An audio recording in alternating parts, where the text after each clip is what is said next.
All right. All right, guys. It's January 19th. It's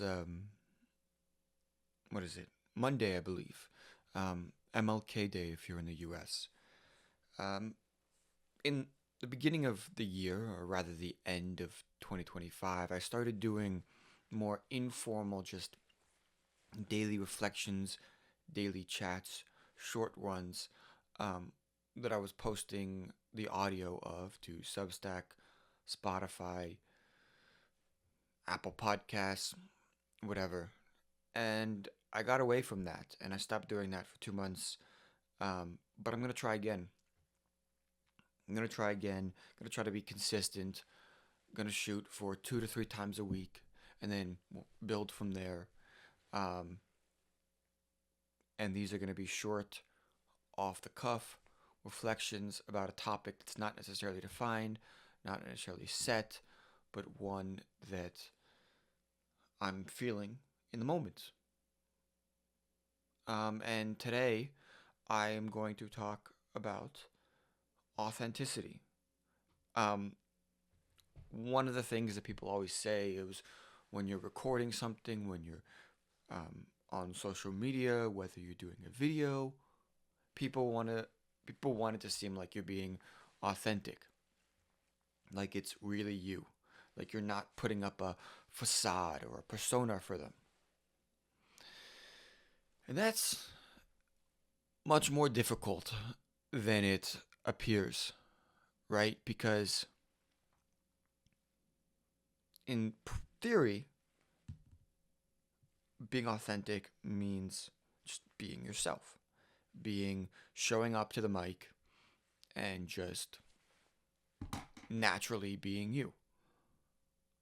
But first of all, nobody really has long conversations with themselves or talking to an imaginary audience regularly. That's not something that people naturally do. So already this mode of thought, right? I'm looking into a camera where it's only me and I don't see you guys. I'm talking into this mic. Test, test, one, two, three. It's unnatural. How is that supposed to be authentic? So already when I'm trying to be authentic, when somebody's trying to be authentic, they are correcting for being in an inauthentic situation. And that's very difficult. And then the other thing is when you get before somebody, you it's almost impossible to take away the performance aspect, right? You want people to watch, so you're trying to put on something that they would want to watch. So you're performing for them, right? If I were just to, hold the phone and have a conversation and, you know, just go about my day, except there was a camera on there, well, that would be the Truman Show. That would be the Truman Show. And, I think part of obviously the show is fictional, but part of what people loved about that and we love about reality TV show and now these long streams is that it's just a camera about somebody's life. They're not performing, or at least we think they're not performing. It's about as authentic as we can get. But when you're actually trying to give somebody something, give somebody information, explain something to somebody, talk about something, even the short TikTok dances where people are like, uh,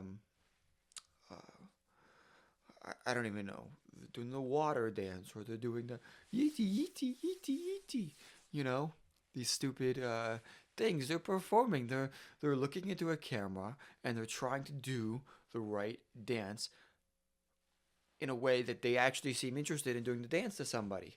And their goal is to make us believe that they're actually invested in what they're doing. When you go to see a ballet or an opera or a musical or a play, what the actor's job, the performer's job is to embody the character that they're playing in such a way that it is to make you believe that they are not actually playing the character, that they are not actually putting on a costume, that they're not actually putting on a mask. Rather, their job is to make you believe that they are actually that person that they are doing on stage. And that's why people revert to method acting, because they essentially become the person. So it's even more believable that they are that person that they're acting. And you know, if we were to live in a vacuum where we were just seeing ourselves and we didn't know all these distractions, all these different parts of the world that can influence our behaviors and influence our thoughts, coming up here and being authentic would be much easier. But the fact that I have this stupid fucking thing um, with me 24/7, and I'm constantly on TikTok, and I'm on Instagram, and I'm on Facebook, and I'm on YouTube, right? And I'm seeing people perform, people do things, people get views, people be other people. And whether I like it or not, or whether I'm intentional about it or not, that's influencing your belief system about what people want to see, what people would like you to be as a performer. So when I get in front of this camera, all of those intrusive thoughts about what I need to be in order to get you, the audience member, to listen is still with me. And I'm thinking about the TikTok I saw, or the YouTube video I saw, or the Instagram reel watched. And subconsciously, even right now, I'm like, am, am I doing it right? You know, asking that question, am I doing it right? That you will want to listen as an audience member? Probably the answer is no. And probably the question is automatically what breaks the wall of authenticity. What takes away this authentic experience where I am being somebody and you just get to see me 100%. And so the challenge going forward is, how do we break down that wall? And how do I give you something that is 100% authentic? That's what I would like to do, right? Is have this show a reflection of myself. But not even a reflection. I want this to be a window, a transparent window, because when reflection, you see yourself in a distorted way. I want this to be a window, but already I can see, and I'm going to invert this to make it look better after the editing is done. But when I'm recording and I'm looking at myself, right, this is my left hand, but when I'm watching the camera, it's my right hand. And so I'm going to have to invert this so you can see the jacket I'm wearing, which is a Yankees jacket, right? See? I look down here to see the 27 World Series championships sign, because on the camera it shows that it's on my right, but actually it's on my left. So this is going to be flipped when I record that video. So all this to say, getting up here, speaking, trying to speak, trying to do something is so incredibly difficult. And being yourself, and for anybody that is trying to thinks they can just quickly put a camera to themselves and talk and whatever, it's difficult. And being authentic is incredibly difficult. And it's almost like, if you can put on a persona that becomes your authentic identity, or at least you can make it appear that way, is why some people are so successful and others are not. But I'd like to not fold into a different identity, and just try to give you guys something authentic as possible. And that's the daily reflection. See you guys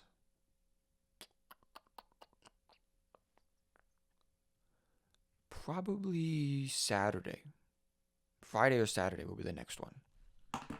Peace. Salutations.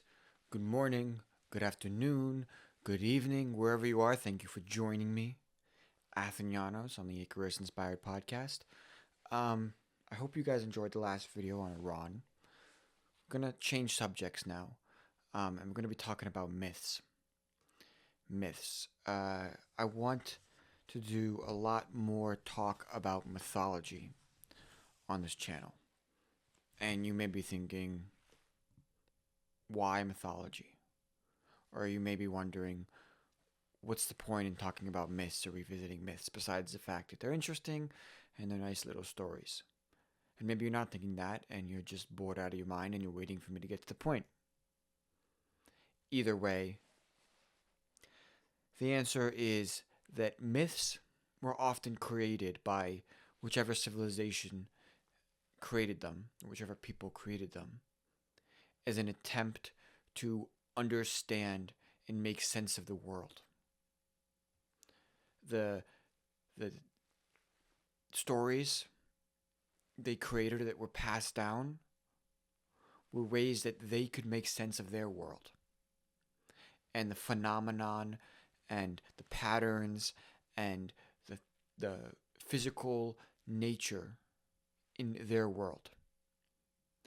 And the truth is, although a lot of those myths were created thousands and thousands of years ago, and there's not really a firm origin of when and from whence they came about, and obviously a lot of things have changed in the world from 1,000 years to now,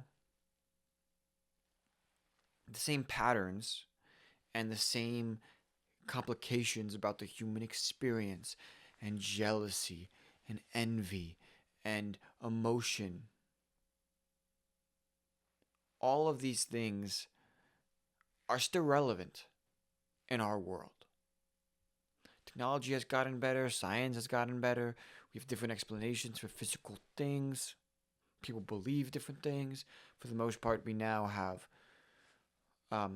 majority of the people in the world believe in one God.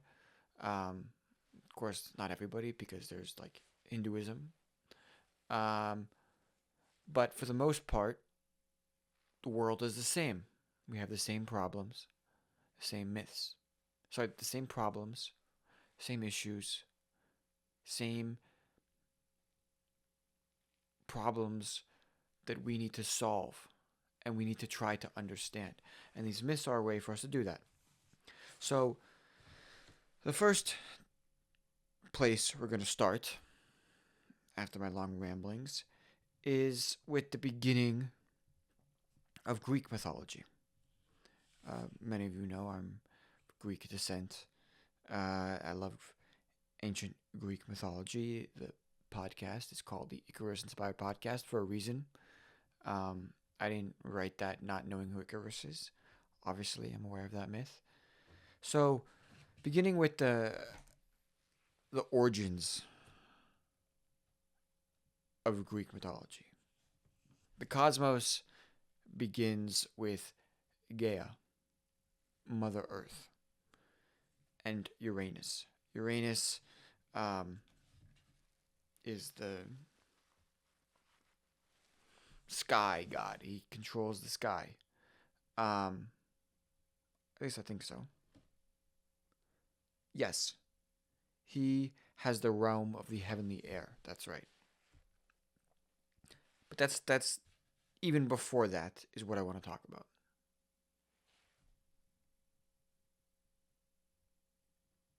So, Greek mythology begins with two, let's just say, divine creatures, divine entities. You have Gaia, the Mother Earth, and Uranus. And from Gaia and Uranus come the Titans and Cyclops, and then from the Titans come the gods, and we're going to get into all of that. But even before Uranus and before Gaia, what did the Greeks think there was? Well, I'm going to read from this book, which I'll be doing much of my sourcing from. It's called Five Books in One, Uncovering World Mythology. And it says, before these two, meaning Uranus and Gaia, Greek philosophers speculate there was chaos, translated as abyss or chasm, which was neither deity nor demon, though possessed qualities of both. One thinker, Pherecydes of Syros, asserted that chaos most resembled water, in that it is, quote, something formless that can be differentiated. Though parentage of, again, Uranus and Gaia may be disputed, an important concept to take away is that both these deities exist for the ancient Greeks in a time and space before form, and are responsible through experimentation and offspring for bringing about shape to the otherwise shapeless world.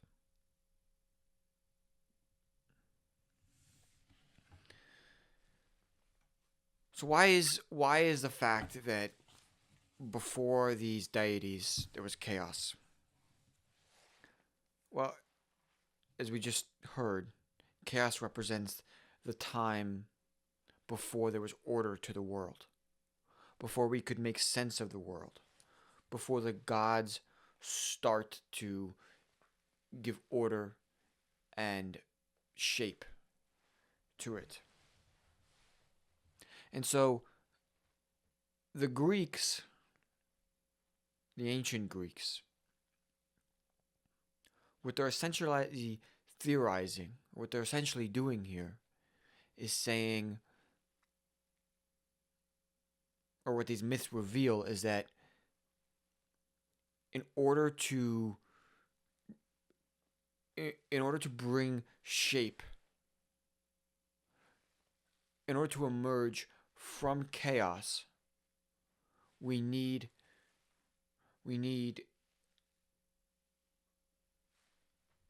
authority. We need leaders. We need people who can bring things and assign them a hierarchy, assign them positions, assign them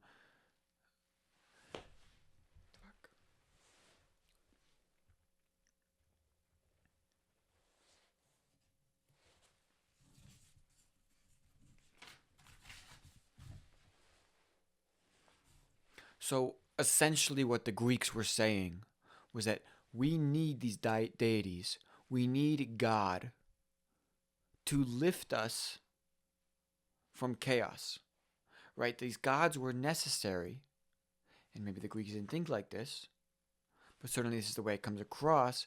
The gods were necessary, the deities were necessary to bring the world, bring existence out of chaos. And I see that as a normative, as having a moral sense to it, right?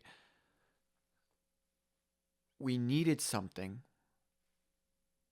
to bring us out of chaos and into an order world. And we see that same tendency reflected even today. People treat situations, things they don't understand as chaos.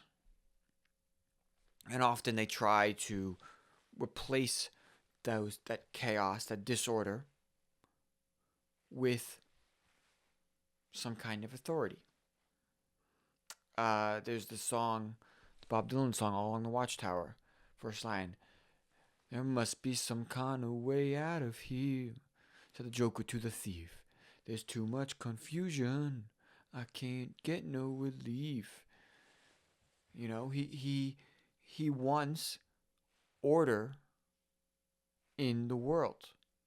He wants to bring stability from the chaos.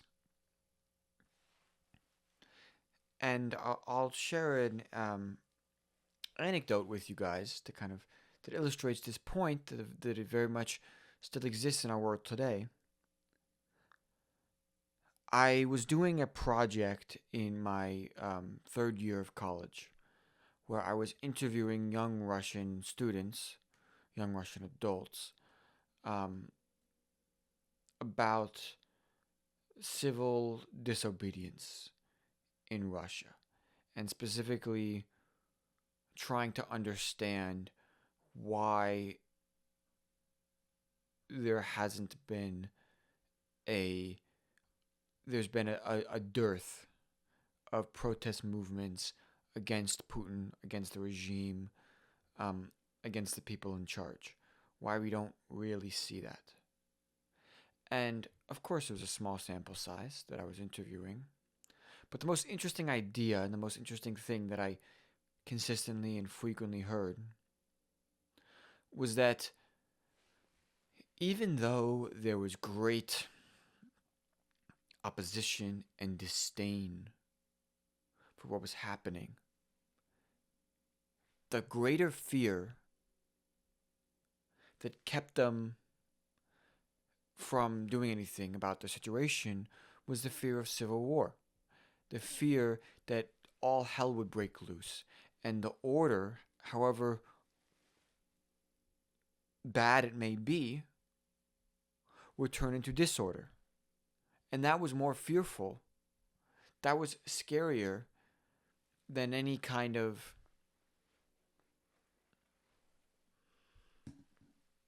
I don't know, any kind of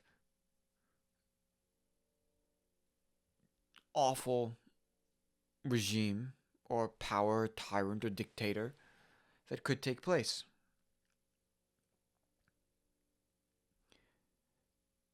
And I predict, I don't know, but I predict we'll see that pattern more and more in these myths. That chaos is not accepted. People don't like chaos. They're looking to make sense of the world, to have order. Now, the question is this the right way to go? Or should we embrace chaos? Do we go wrong when we try to lift ourselves out of chaos, out of disorder, and try to make sense of something that perhaps has no sense?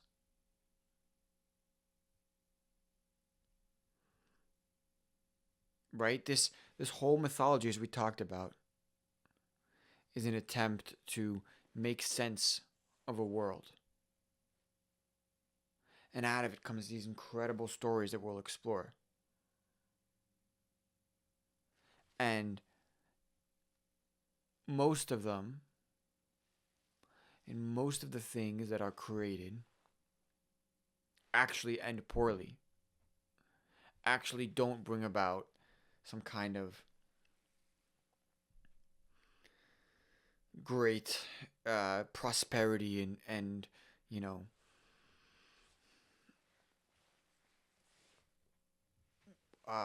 utopia or whatever it may be.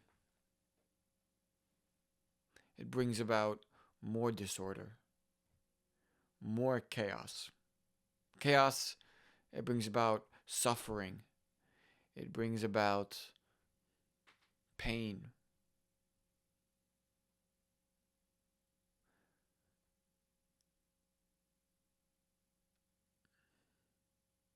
So I wonder if the mistake we make is trying to break through the chaos rather than accepting it.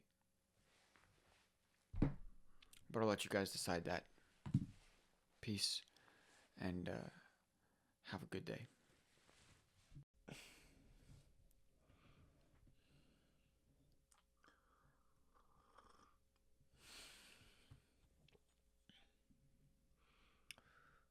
Good morning, guys. Hope you're doing well. Um, I'm recording this on a very chilly Saturday afternoon. If you're in the US, hope you're staying warm. Cold is coming. It's important that you take care of your body. And stay warm. Stay warm. Um, I'll confess that it's kind of hard doing these um, talks once, twice, 3 times a week because in my head, right? I last one I did was on Sunday. Now this one is Saturday, and there's so many things in my head that I want to talk about, and I couldn't decide what I actually wanted to say in these reflections. Of course, today, looking at the date, it's the 24th, Saturday, January 24th. Um, but I told myself, you're never going to get into the habit of doing this consistently if you don't do it sometimes when it's less than ideal or the conditions are uncomfortable or you don't feel ready. So I did it, but I have to confess, up until this point, I don't know what I'm going to say after I finish this sentence. You know, we all have, we all think of the world as one concrete thing, right? What is the world? It's the earth.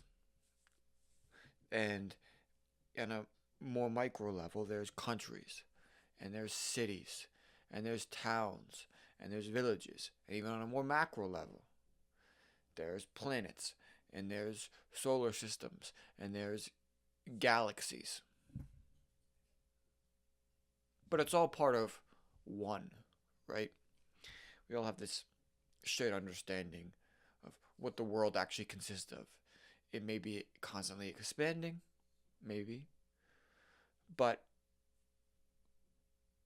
the various reference points we have, right? When I say Louisiana, that Louisiana means the same Louisiana, if I clarify Louisiana in the United States, as the Louisiana you're talking about. Or so it seems. But on an individual level, when we think of what our world is, it's actually very subjective. It's a very subjective matter. Um, I am a journalist for a very small town, a town of about 11,000 people. And I cover the politics of that village and the matters that are important to the people living in the town and the village. At the same time, I did my degree in international relations and philosophy. I have friends right now who are in Ukraine. I have friends whose families are in Iran and they haven't been able to contact them. Friends who have had friends and family members killed in Iran recently. And when you look on the news, you see things happening in this country that people are up in arms about.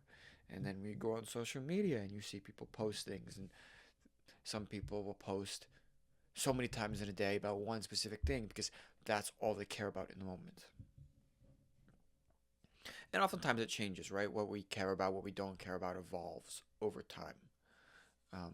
We find something else to focus on when the present focus runs out of time, so to speak. Um,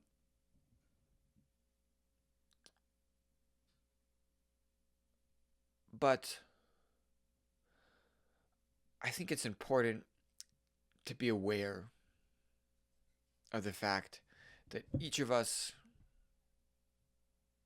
creates our own worlds, and the worlds that we create, that we self construct, shape a lot of our actions and decisions. So, going back to the town that I cover, one of the biggest issues is the town is trying to acquire a property, privately owned property, via eminent domain because they want to build a public waterfront access park on that property, which the town currently doesn't have. They don't have public waterfront access.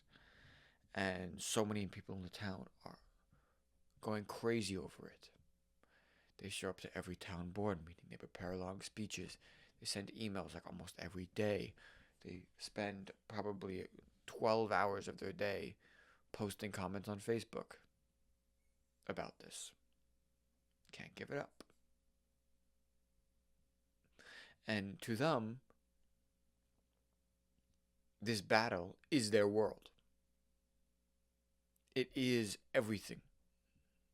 And to try to reason with them and to try to say, actually, it's not that big of a deal, actually put this into perspective, is like telling somebody, take a chill pill when a bomb is falling on their house, when a bullet's flying toward their head. It's impossible. It's impossible because they've created a world that's subjective to themselves, but it's so concrete in their mind.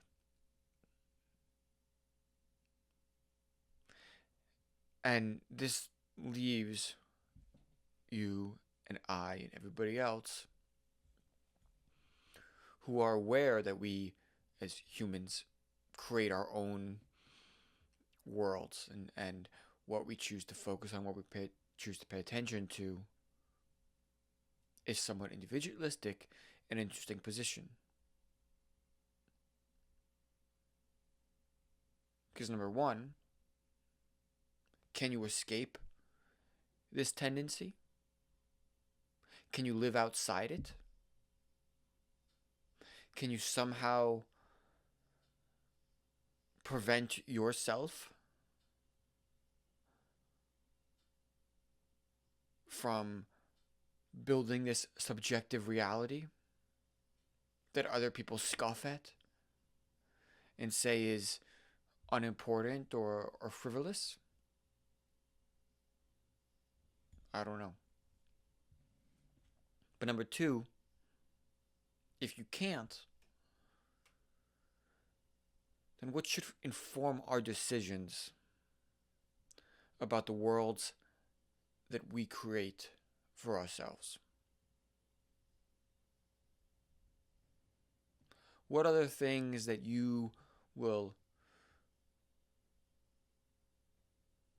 stake your life upon?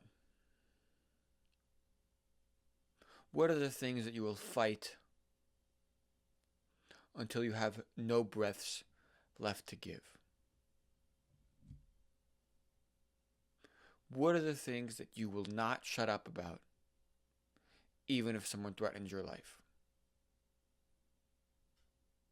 That's a very deliberate decision. And it's a very important one.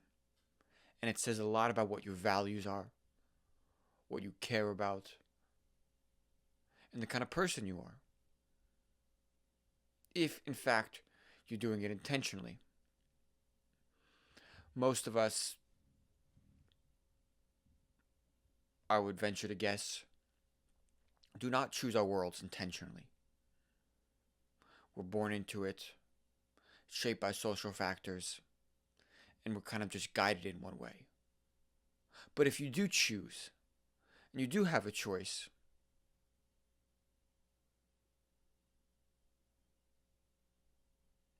it's a big decision. It's a big decision.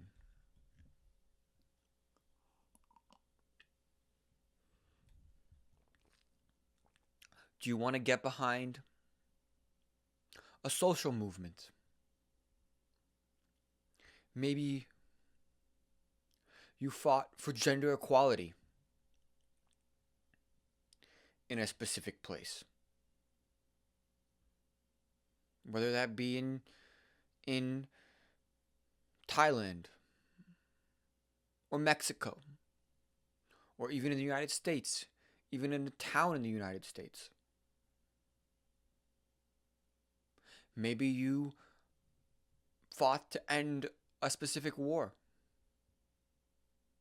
Maybe it's the war between the Congo and Rwanda. Maybe it's the war. Maybe it was the US Iraqi war. To go for.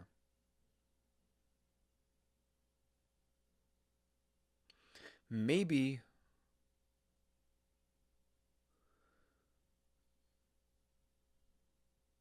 it was just to give your kids a better life than you had.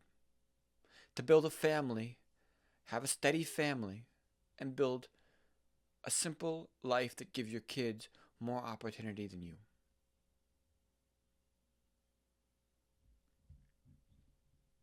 But all of those things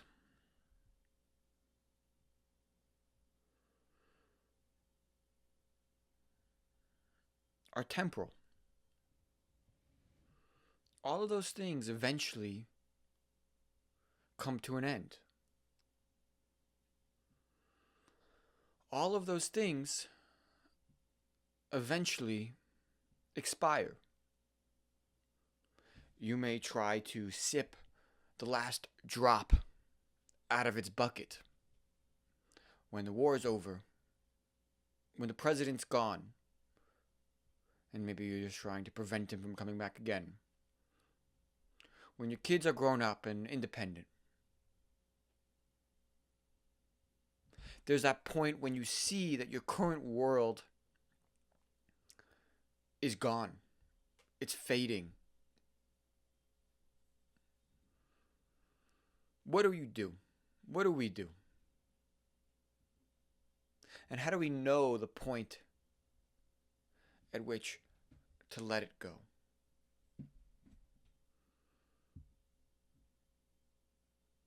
You know, Kierkegaard, the Danish philosopher,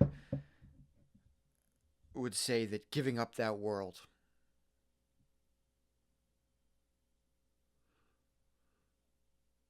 is akin to an act of faith, is tied into faith.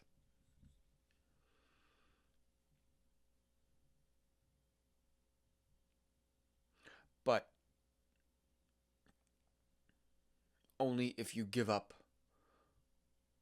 the world completely, meaning you give up the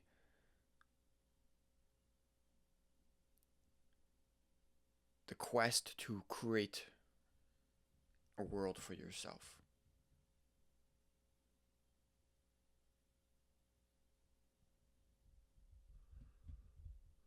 I don't know. I don't have the answers, and this is all coming off the cuff.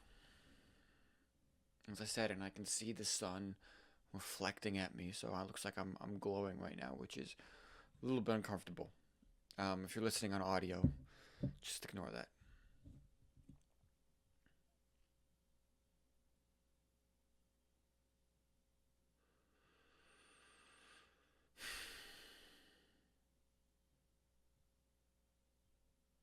But that is the decision.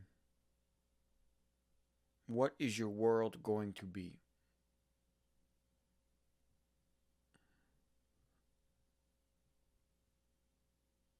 That's all life is. And then at some point, everybody has to give it up.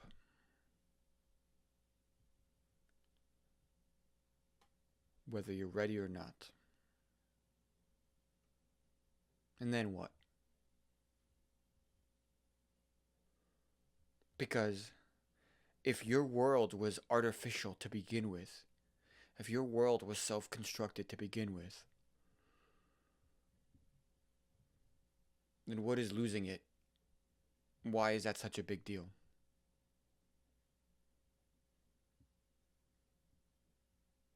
Maybe then you'll find a more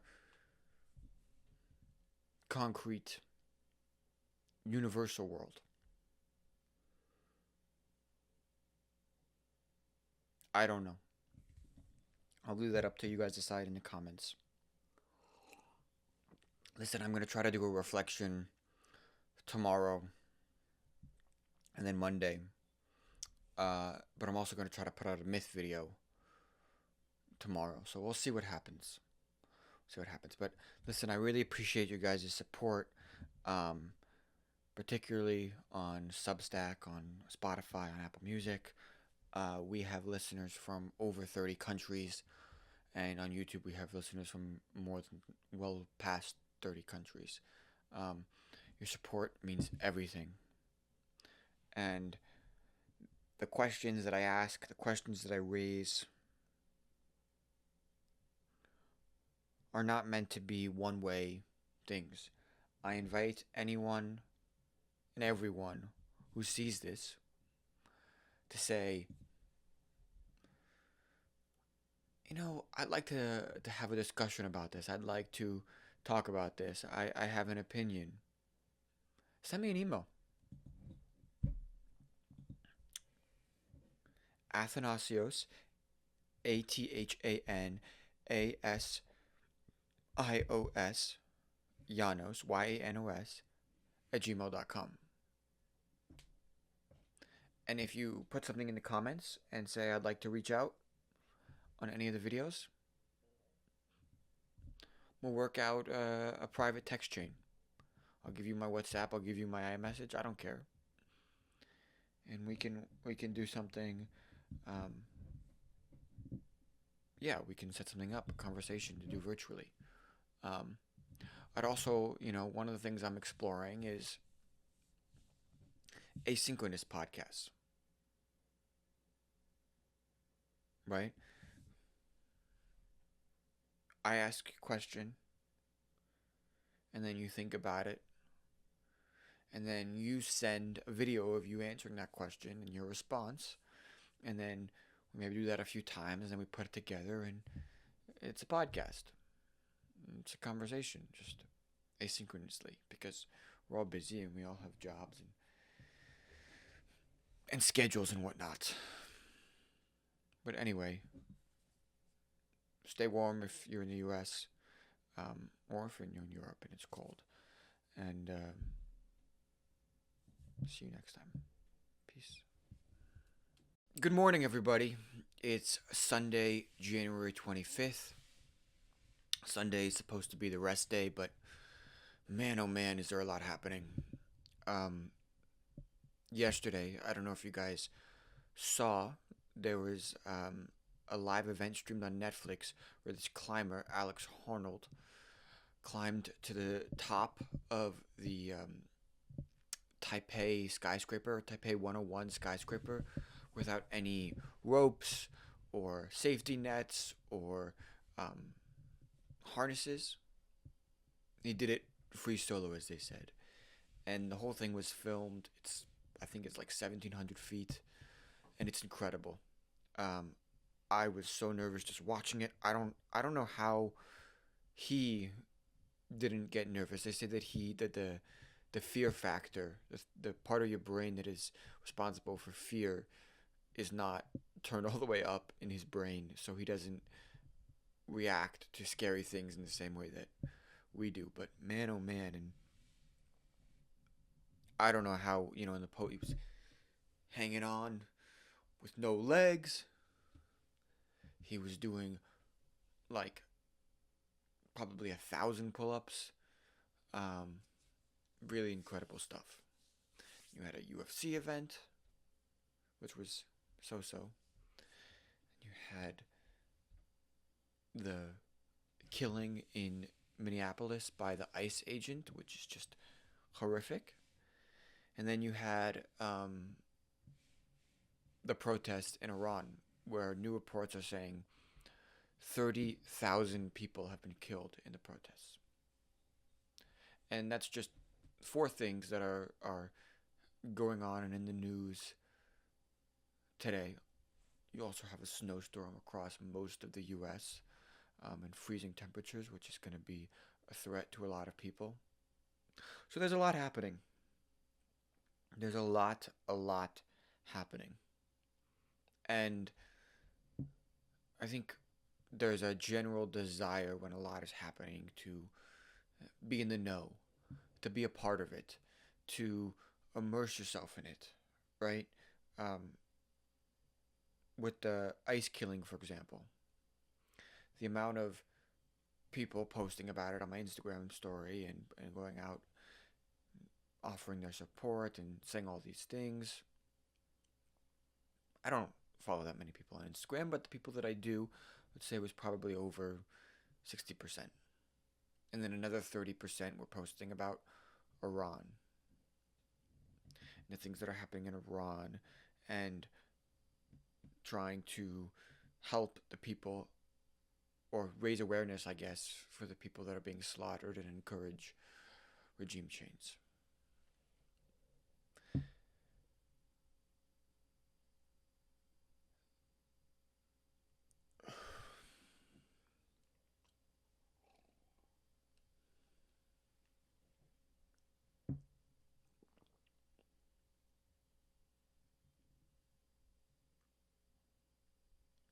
So just a crazy, crazy, crazy day, and there's a lot happening on Sunday as well. It's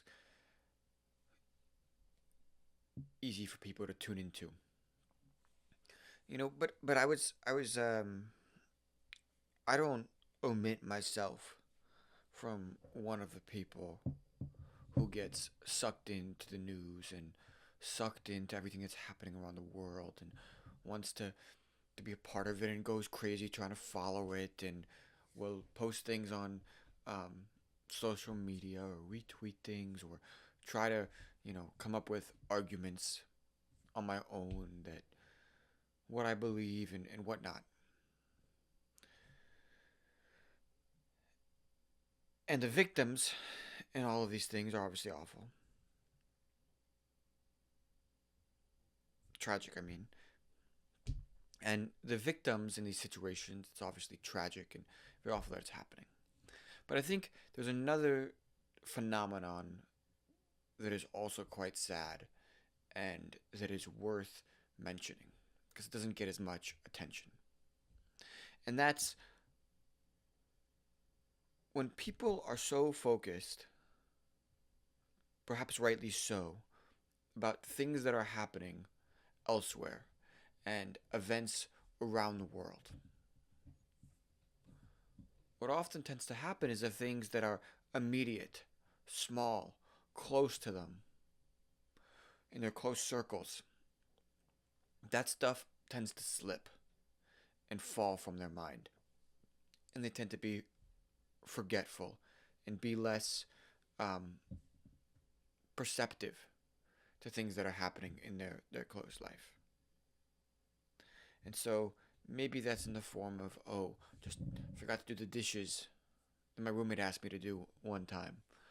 Oh, I forgot to water the plants that I was supposed to water. Oh, I forgot to wash these clothes that I've been meaning to wash. Small house tasks. But it can also creep into larger aspects, whether that's paying attention to a family member that's sick, either physically or mentally, or caring for a parent that needs your help, or reaching out to a friend that is struggling but you didn't know it because you're so focused on things that are happening elsewhere. Or maybe that's just personal goals that you're not meeting, that you're not fulfilling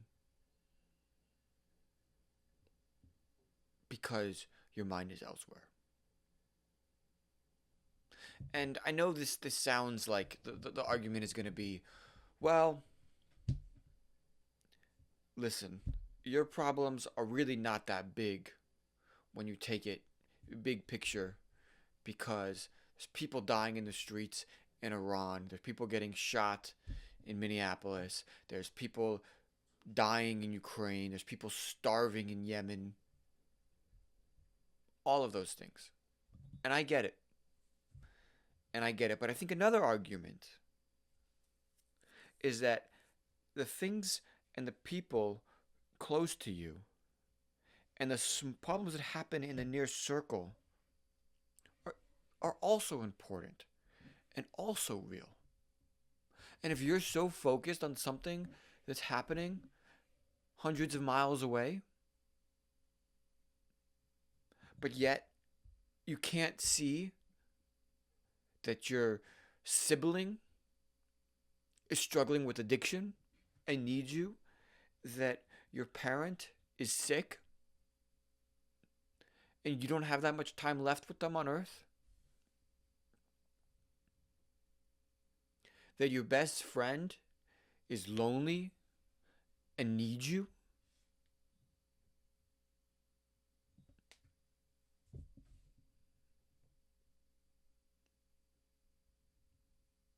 That's equally sad and tragic, in my opinion.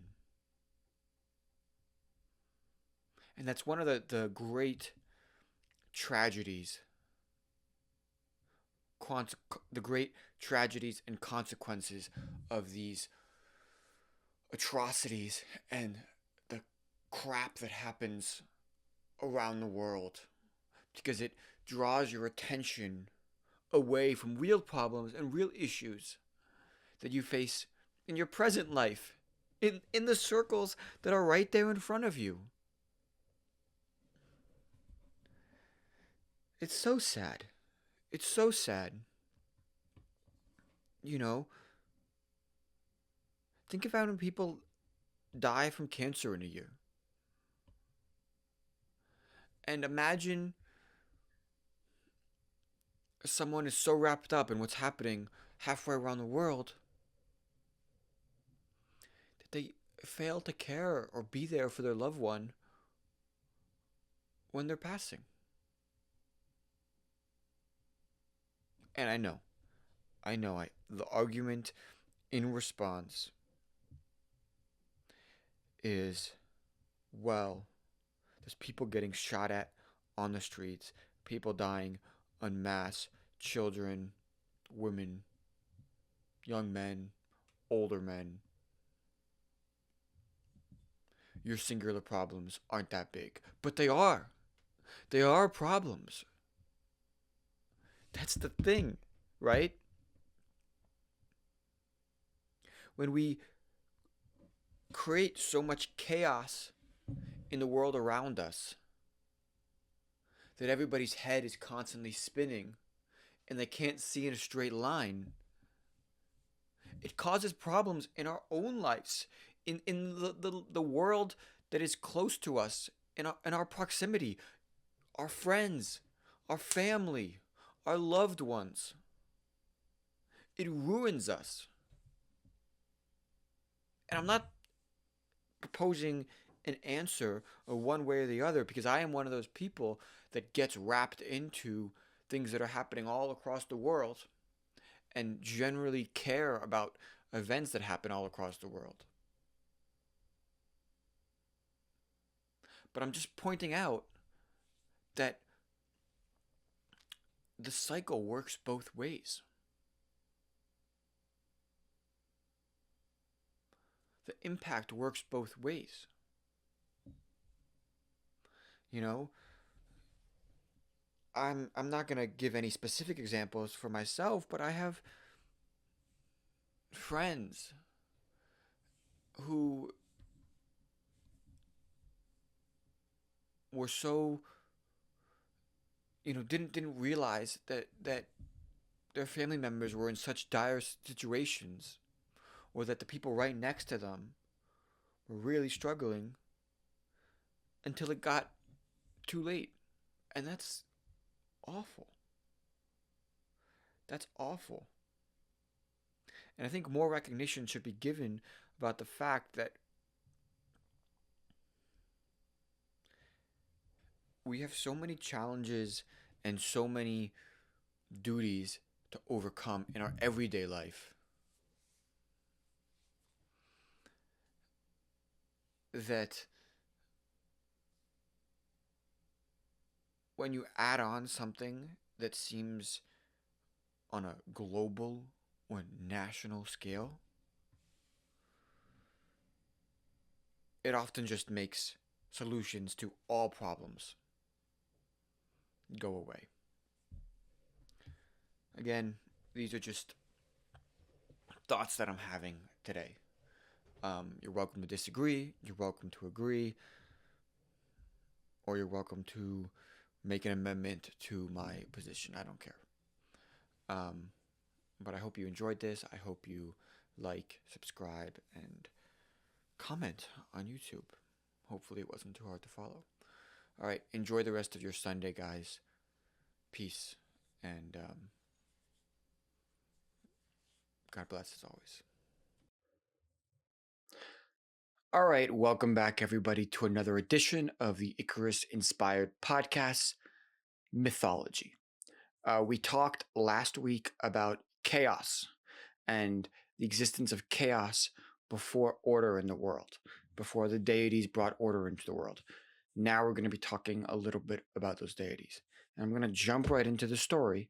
But before I do, I just want to thank you guys so much for the support. Thank you for the generous donation, Mr. Nduka Eze on Substack. And I got a comment on the last video from Mr. Philip Karaivanov. He said, curious to hear your thoughts on Prometheus. We're not going to do Prometheus right now, but I can assure you, Mr. Karaivanov, I have thoughts on Prometheus, and it is coming soon. So just be patient with me if you can. All right, here we go. So after chaos, we have two deities, Uranus and Gaia, and they give birth to Cyclops, 100-headed creatures. Sorry, 100-handed creatures. That's a little bit of a tongue twister. And the Titans. Now, Uranus hated the Cyclops and the 100-handed creatures because they were ugly, and he was ashamed of them. So he banished the 100-headed creatures and the Cyclops to Tartarus, which was thought to be below Hades, below the underworld, and was where people were sent to kind of be absent from the world. It's kind of like the modern day equivalent of sending somebody to a far off remote island to waste away on their own. Except the gods can't die, so they're just kind of in perpetual banishment. So obviously Gaia, who's the wife of Uranus, and the mother of the Cyclops and the 100-handed creatures, was pretty angry, right, with her father sending his children or their children to Tartarus. So she enlists the help of the youngest Titan, Kronos, which literally means time now in Greek. And she gave him a sickle to chop off the genitals of Uranus. Why did he chop off the genitals of Uranus? Well, you castrate somebody, you chop off the genitals, they can't have any offspring. So on the one hand, that means he can't produce anymore, and his kind of role as the procreator or one of the procreators of the universe is gone. But number two, if he can't have kids anymore, then he can't banish any more kids. So it stops him from doing harm. And because Kronos castrates his father, the Titans, which includes Kronos, kind of take over as the rulers of the universe or the world. Now, when Kronos castrated Uranus, the blood from Uranus produced new creatures, produced giants, and produced 3 muses. And then when Kronos, I have a temptation to say Kronos, when Kronos threw Uranus's genitals into the ocean, Aphrodite came from the water and sprang up. And so I guess you could say she was the first god, first goddess. And so he wasn't, when he castrated him, he still had a little bit more of procreation left in him, I guess you could say. Okay, so from this, Kronos and the Titans have taken over, And Kronos marries his sister, his older sister, Rhea, who, like Gaia, was responsible for overseeing the earth. She kind of served as a second Mother Earth figure. And together, Kronos and Rhea birth or have 6 children who become the foundational Olympic gods that we know and love. So Zeus, Poseidon, Hades, Hera, Demeter, and Hestia. Now, one day, Kronos heard a prophecy from Gaia that said that his children would one day overthrow him and would take over control. And obviously, Kronos didn't like that. So he decided that he was going to imprison his children in a different way. He decided to quite literally swallow his children whole and keep them in his stomach. So he did that for the first of 5 children. And then Rhea, who didn't want that to happen to Zeus and was equally horrified as Gaia was when Uranus did this, she enlisted Zeus to put an end to this. So she gave Kronos a stone that was wrapped up to mimic Zeus. And so Kronos swallowed that. She hid Zeus on a faraway island. And then eventually Zeus got a poison. Zeus got a poison from a sea nymph. And he gave the poison to his father. And that caused Kronos to quite literally vomit up the other 5 children. And that's not the end of the story, because there was a large battle between the Titans and the gods that followed, which we're going to get into next time. But for now, that is the end of our story. So let's talk about it. Well, the first thing I think we need to talk about is Uranus, and particularly the fact that from his blood there comes new life, new creatures. Obviously this is symbolic, but I think it reveals an important truth in our world, perhaps a violent one, that life comes from death. Life comes from death in all parts of our world, right? When a flower dies, its seeds get, scattered elsewhere. Or when a flower springs, it's I don't actually know how the seeds get spread, but they get spread, and then new flowers spring up from the old. The same thing when we eat food, particularly meat, fish, whatever. We kill the animal, kill the fish, but that also nourishes new life. It nourishes our own bodies, new bodies. And then also there's a more violent point, which is throughout history, new kingdoms, new orders, new worlds come from the destruction of the previous one, right? The beheading of the French king, who I'm blanking the name of, but during the French Revolution, him and his wife, Marie Antoinette, from that sprang a new revolution. You go back and look at the American Revolution. There's a lot of blood shed, particularly on the British side, but also on the American side, led to a new nation. there's arguably a revolution occurring right now in Iran. But in order for that revolution to take place, you're likely going to have to take the blood of the one who is currently in power, and that's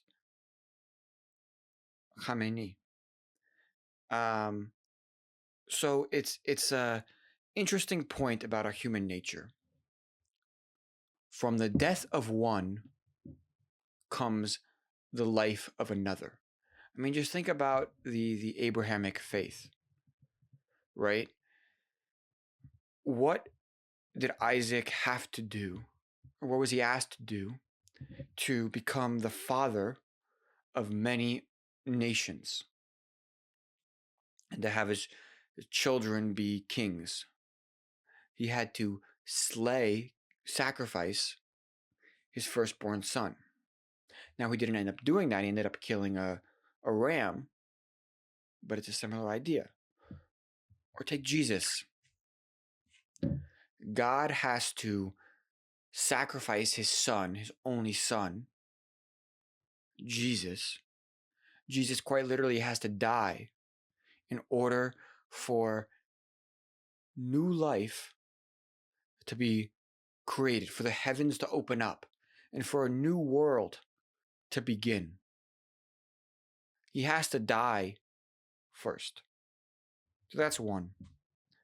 The second is slightly less profound, but it's interesting that Uranus finds his own kids, the 100-handed creatures and the Cyclops, so ugly that he has to banish them because it bothers him so much how ugly they are. Now, like this seems very strange, right? To banish your own kids because they're ugly. But if you think about it, he's not really mad at his kids. He's mad because your offspring, your kids, share the same DNA as you and are often a reflection of yourself. Kids are a reflection of their parents. Grandparents are a reflection of, generations go on, DNA, you know how that whole thing works. And probably what I'm guessing, this is not in the myths, but this is what I'm guessing, is that Uranus thinks of himself as this beautiful, handsome, just very attractive creature. And the fact that his children are not that forces him to realize that he's not what he thought he was. And that bothers him because he doesn't want to accept that maybe he's not as pleasant looking or good looking or just in general as good as he thought he was, as great as he thought he was. And so the fact that he can see his kids quite literally like that bothers him greatly. So it's more about him not liking himself than him hating his kids for being ugly. At least that's the way I interpret that. And you see that all the times, right? All the time, right? People hate it. People all the time hate it when you hold a mirror up to them. They hate it when they're forced to look in the mirror and realize that what they thought they were is not actually what they are. The truth hurts. And I could bring up numerous examples, but I think you guys understand what I'm saying as I take a sip of tea.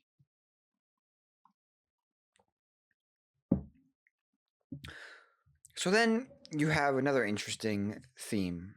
The repetition of basically the same events occur with Kronos and Uranus, right? The father has an issue with the children, so he imprisons them, banishes them, and then the firstborn son, sorry, the not the firstborn son, the youngest son avenges his other siblings with the help of their mother. Um, and this is just interesting because it gets to what I was saying earlier about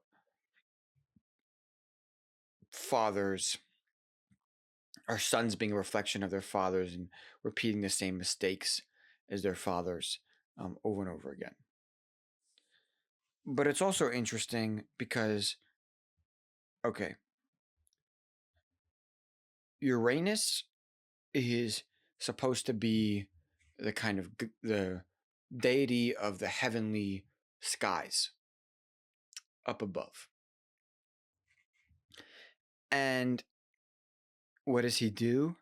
He banishes his children to the lowest point in the earth, Tartarus.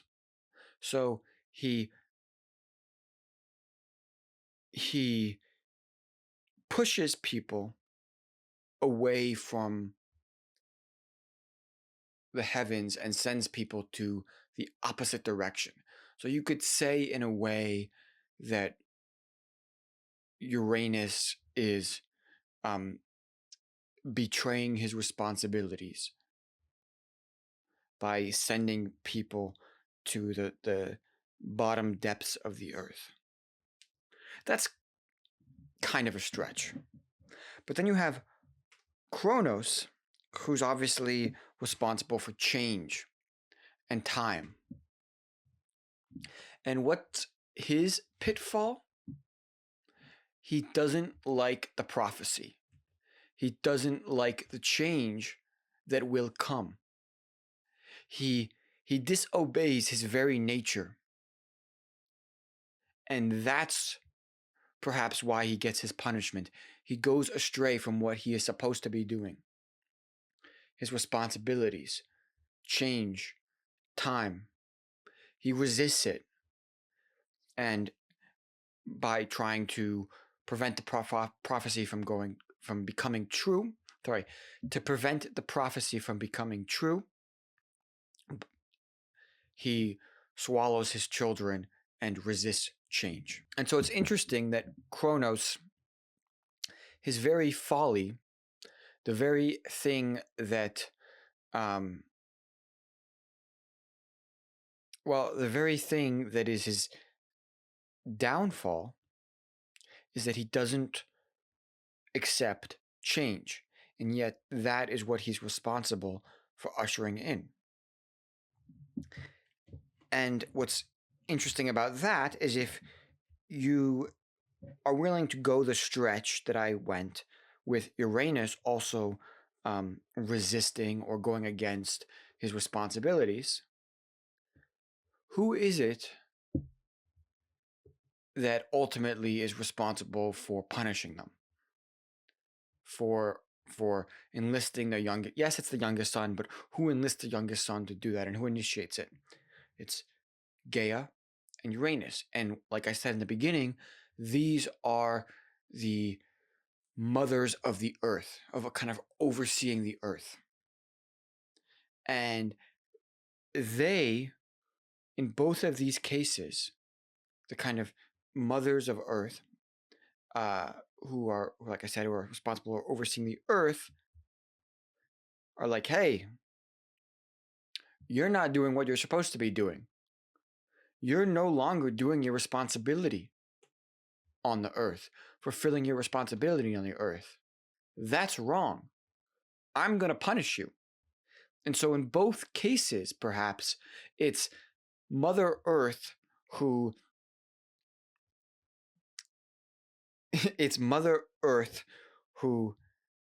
says, you're not doing your duties.